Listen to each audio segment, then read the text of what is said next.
Hello everybody. I have an update here. I've built my new coil. This is actually much more closely based on the Don Smith type coil. I have a sliding primary built like Don Smith said to do it, using multi-stranded wire. And I have my center tapped, counterwound secondary coil here, which is bare copper wire, 18 gauge, 2 halves. At this point, I connected the metal. You can see that they are counterwound, that is wound in the opposite direction from each other, and terminated at each end here. And I'm going back to a very simple setup. Here's my variac, my power supply, neon light power supply, and a full wave bridge rectifier here, spark gap. I experimented at first with the capacitors in the circuit, but I took them out because I got a better result. And this is just, like I said, my first experiment on here. And I'll show you what I got. Turn on my variac.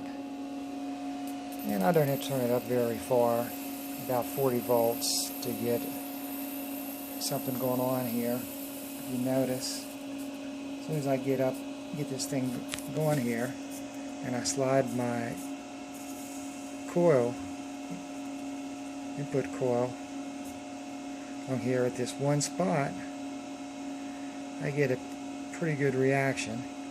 Now the interesting thing about that is,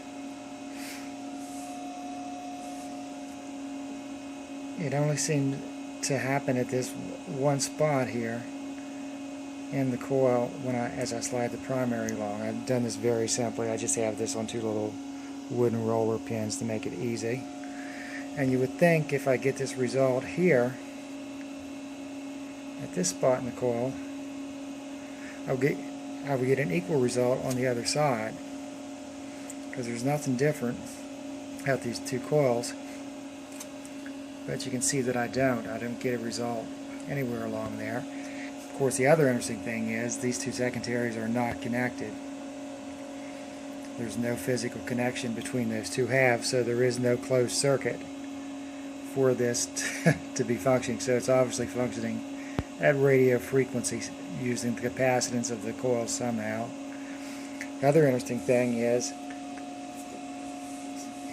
if I turn this off and I connect these 2 halves of the coil to make a closed circuit, which is what you would expect you would need for it to work. Turn it back on, get the spark going to about the same voltage. You get nothing, which is exactly the opposite of what you would expect.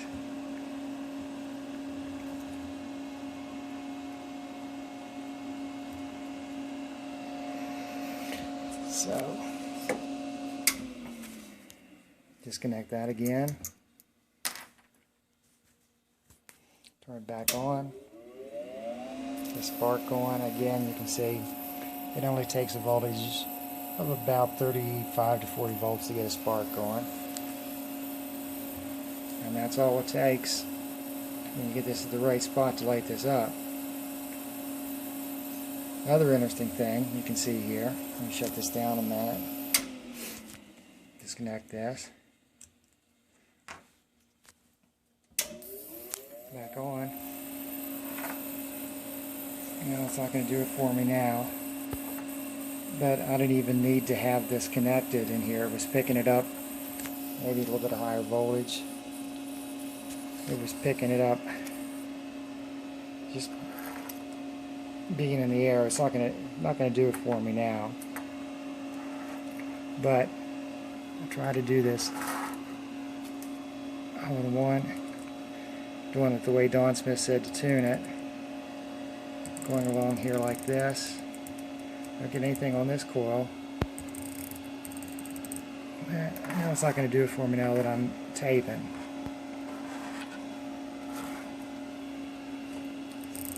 that I was getting a result over here. But it's all work in progress.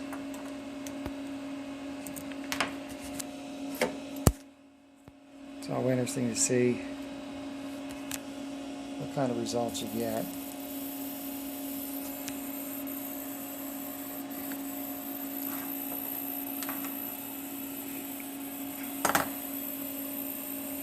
Most interesting thing is that I get the best result when the primary is partway through one side of the coil, but I don't get the same result when I do it on the other side, and of course there's no connection between the two halves of the coil.